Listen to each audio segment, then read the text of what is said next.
Bonjour, en peu de temps, nous allons parler des probiotiques. Donc, il y a des gens sûrement ont déjà entendu parler donc, de ça, probiotiques, prébiotiques, mais on a une confusion entre pro et pré. Bon, prébiotique, c'est le substrat, c'est l'aliment qui nourrit les probiotiques qui sont les bactéries amies qui se trouvent dans le tube digestif. Donc, les probiotiques, c'est les bactéries amies, les prébiotiques, c'est le substrat ou le milieu de culture qui sert à nourrir donc ces probiotiques. Donc les prébiotiques, c'est surtout l'inuline, certains acides gras à courte chaîne comme les butyrates, et les probiotiques sont les bactéries amies qui vivent avec l'homme dans le tube digestif, et ce sont ces bactéries amies, friendly bacteria, c'est ces bactéries amies d'ailleurs qu'il faut qu'ils soient en équilibre avec les levures. Il ne faut pas qu'il y ait de levures type candida dans le tube digestif, sinon on aura beaucoup de problèmes.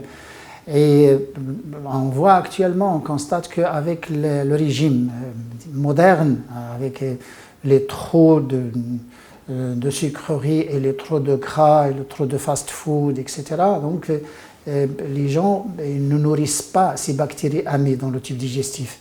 Et ils arrivent qu'à un certain moment, ils disparaissent ou bien ils se déséquilibrent avec les levures. Et on a les levures qui l'emportent donc sur ces bactéries et on aura des problèmes, des ballonnements, des gaz, des mal-échanges, des malabsorptions, des inflammations au niveau de l'intestin, etc.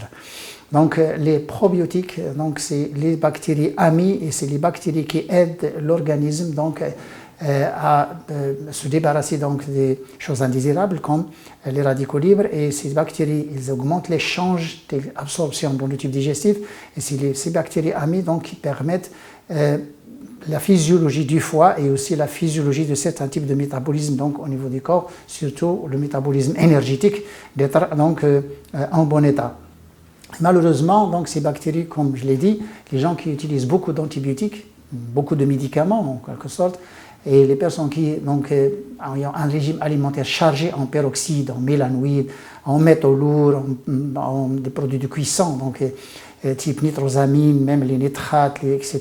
C'est un additif alimentaire et tout ça, donc ça permet de déséquilibrer donc cette flore, cette microbiota donc du gut, du tube digestif, et les bactéries amies ils sont à l'origine donc ce déséquilibre. Donc si les bactéries amies sont tuées, s'ils disparaissent, donc ça donne naissance à beaucoup de maladies type auto-immune. Donc déjà les personnes ayant un problème d'autisme, ou les gens qui ont des maladies auto-immunes type psoriasis, ou les gens qui ont des problèmes, des syndromes donc d'inflammation du tube digestif, ou les personnes qui ont même des trucs d'absorption type neurotransmetteurs comme les gens de dépression, etc. Ça, c'est des personnes donc, qui ont un problème au niveau donc, de la flore intestinale, au niveau donc, de ce microbiota du tube digestif. Et il faut donc qu'ils encouragent, il faut qu'ils changent leur régime de vie de façon à nourrir donc, ces bactéries amies.